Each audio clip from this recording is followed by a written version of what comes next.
President of City, Mr.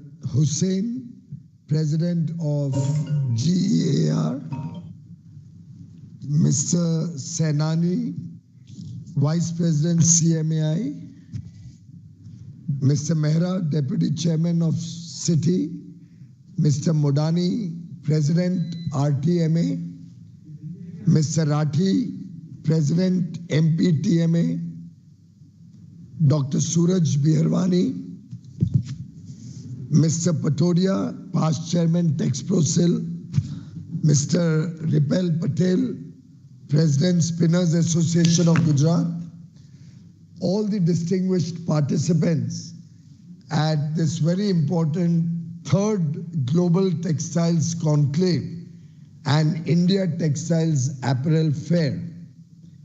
Distinguished ladies and gentlemen, I'm indeed delighted to be a part of the Global Textile Conclave, particularly since today also happens to be World Consumer Rights Day.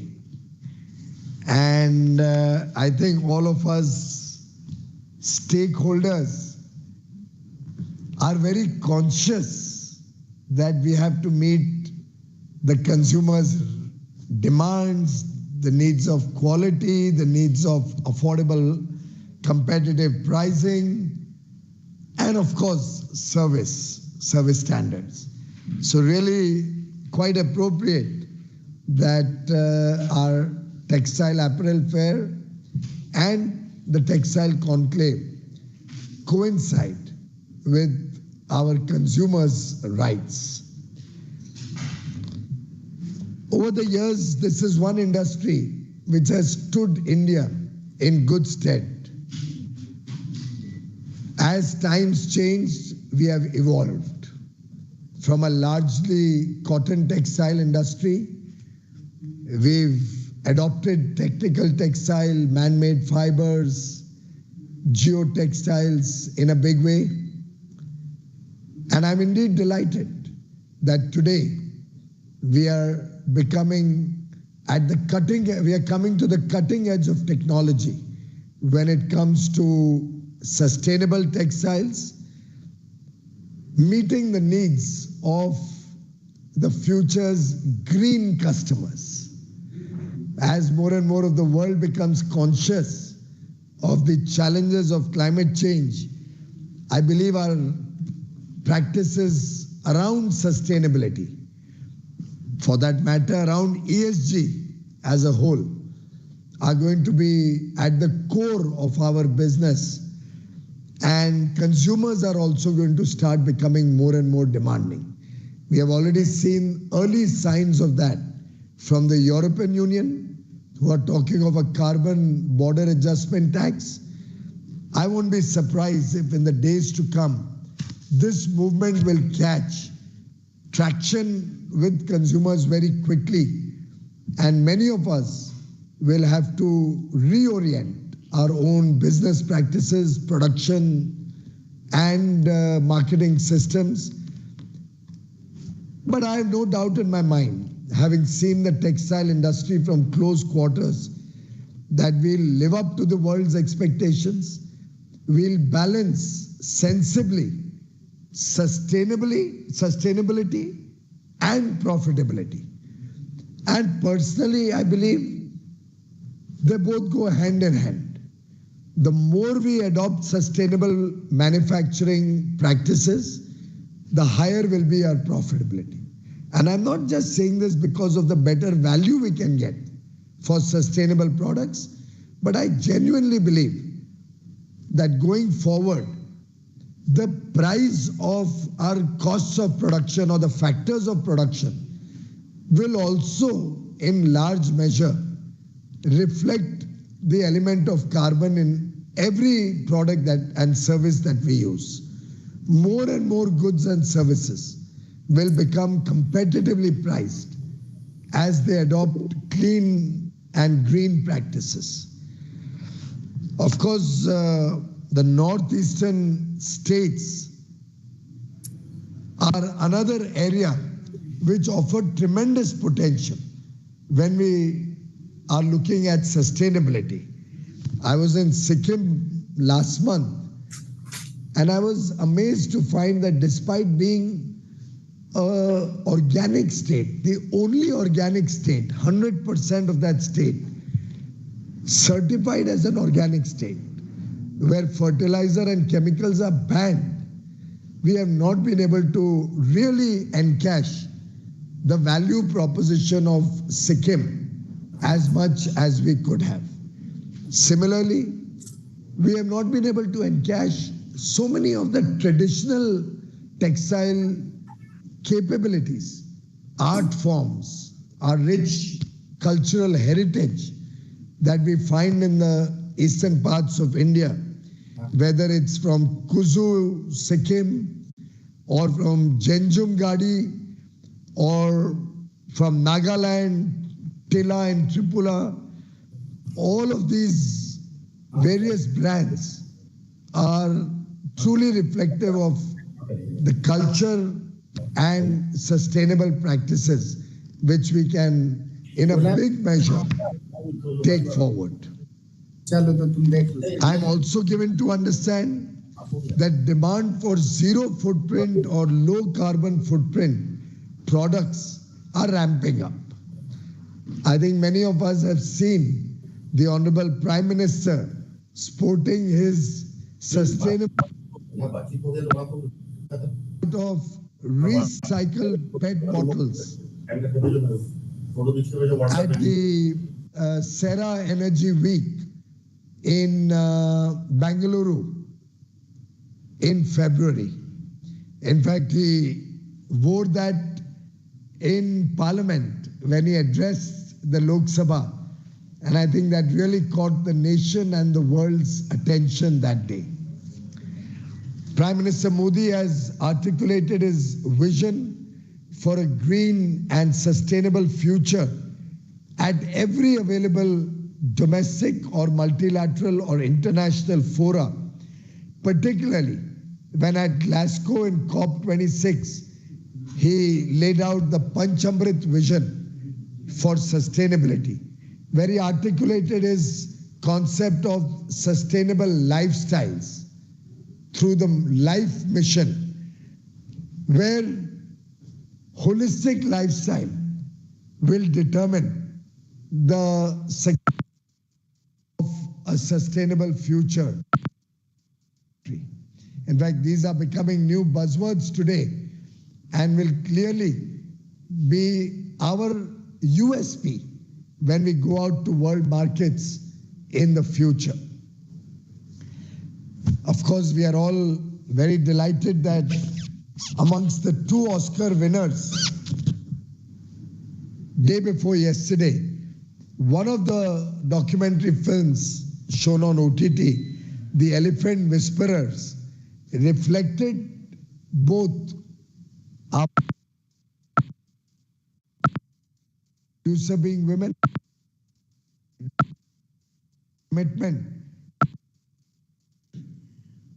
and biodiversity through small and subtle messages that came out in that documentary, clearly echoing how life can be in harmony with nature and yet achieve very significant happiness and significant progress. Friends, when we talk of a developed nation, textiles will have to play a very important role. Very clearly, our short-term goals, and I think we had set this goal for 2030, to have an economic value of $250 billion US in terms of production, and at least $100 billion in terms of our export of textile and apparel and other related products from the textile ecosystem are achievable. And with the commitment I've seen of the industry, I believe we are all collectively committed to achieve that. We've had a small setback in the current year, even though overall exports are rising quite well. from 676 billion last year. We hope to cross 750 billion in the year ending March 23. And that, incidentally, friends, will be a 50% increase in 2 years, from 500 billion to 750 billion, only in 2 years. But more importantly, we are preparing a sound foundational base to be able to make textiles the front runner of our international forays. The effort that our textile advisory group on cotton or on technical textiles is doing, where we are bringing together the entire value chain so that we can align everybody's interests, protect domestic industry through the value chain, be sensitive to the concerns and demands both of our producers and ensuring our competitiveness and our final consumers' requirements is a big message for other industries to emulate. And I'd like to compliment the textile champions for your commitment to that effort, the way with which you are engaging with each other in a very friendly manner with the spirit of togetherness, working collectively towards a self-reliant India, an Atmanirbhar Bharat. Different figures are coming out of employment in the textile sector. Latest estimates seem to suggest anywhere between 40 and 45 million families being largely dependent on the textile ecosystem, right from the cotton farmers until our textile and ready-made products exporters. But the future is pregnant with possibilities. And I believe our textiles roadmap until 2047, when we turn 100 years of independence, should be our immediate priority with short-term, medium-term and long-term strategic goals so that we can actually achieve not only a big growth in terms of our economy or size and scale, but we do it speedily, we do it skillfully, we do it sustainably. We are living in the era of reforms, and all of us collectively have to work towards taking that leap of faith in our own ability to compete with the rest of the world from a position of strength and become masters, regain that lost glory that we enjoyed in the textile sector once upon a time. The Honorable Prime Minister has articulated his vision of 5F many, many years ago, from farm to fiber, fiber to fabric or factory, factory to fashion, and fashion to foreign.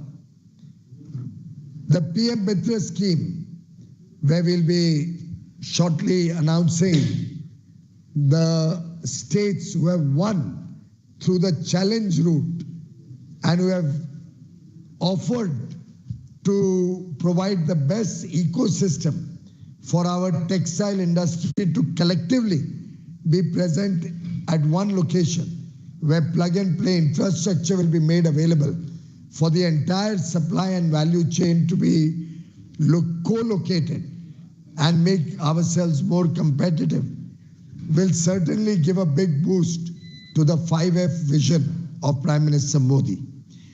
He has also introduced the production-linked incentive scheme, the Samarth program for training of our workmen and management, the National Technical Textile Mission, the various schemes to create small textile clusters, the Silk Samagra scheme to promote cultivation of silk, the jute eye care so that we can protect our jute industry, the rebate of state cesses, taxes and levies, ROSCTL, which continues to get government support. Only 10 days ago, I have transferred another 500 crores from ROTTEP budget to ROSCTL so that nobody suffers, and despite the demands on ROSCTL being high, given the export performance, we don't have to cut anybody's rates or entitlement until 31st March 23 has been ensured by giving additional 500 crores from ROTTEP to ROSCTPL. The Mudra loan scheme, which helps small traders and small manufacturers get low-cost funds to be able to develop their business. And I can continue to give out a litany, a long list of many schemes which are targeted towards the textile sector, which will help us grow at speed and at scale. Our effort is to make our industry more export competitive, break down the silos between different sectors, different line ministries, work as one government. And I am confident that collectively we can achieve game-changing, extraordinary results in the years to come. Let us all collectively pledge to also mainstream our efforts in sustainability and circularity in the textile sector. Before I conclude, I believe we all have to make a pledge to make sustainable living convenient, to make sustainable business profitable, and to ensure sustainable change becomes fashionable. Friends, let us all look at the 3 Ps: people, planet, and profit collectively. Let us collaborate with our stakeholders and premier institutions like IITs, NIFT, DRDO for research and development to create sustainable supply chains. Let us all imbibe zero defect and zero effect as our mantra. Let us all commit ourselves to raise awareness and advocate sustainable production practices. Let us all focus on innovation, including our startup ecosystem, making it the key to leverage technology and new ideas. Let us all focus on circular economy so that while recycling, let us also do rethinking and bring back the focus on effective efficiency and elimination of wastage. Let us all focus our energies on compliance so that when we send a product to the international markets or provide a product to consumers even in India, our products are of world-class quality, comparable to the best in the world, second to none. For example, can our global organic textiles be truly of a quality that nobody can compete against India? Friends, as the Prime Minister said, Sabka Saath, Sabka Vikas, Sabka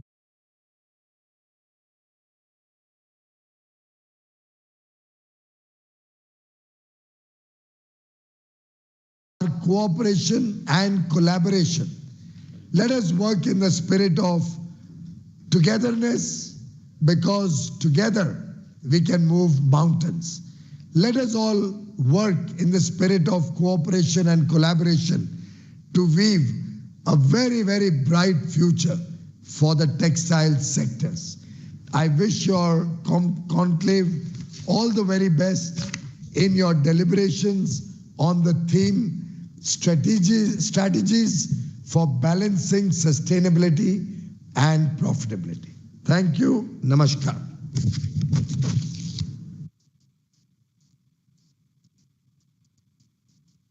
Sir, on behalf of Confederation of Indian Textile Industry and the entire textile fraternity, I thank you very much for spending your valuable time and addressing all of us. Thank you, sir. And sir, if you have time, we'll put one or two questions, sir. Or if you are running short of time, I will thank you, sir. I've just come out from a meeting in Parliament to address you. My apologies. Thank you very much, sir. Send me any questions you have.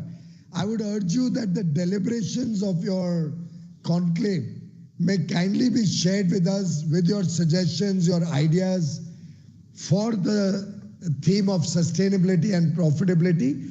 And I assure you, they will receive our best attention. And I'll give you an action taken report when we meet next in one of our textile advisory groups. I hope that would be acceptable. Thank you very much, sir. Thanks for your time, sir. Thank you, sir.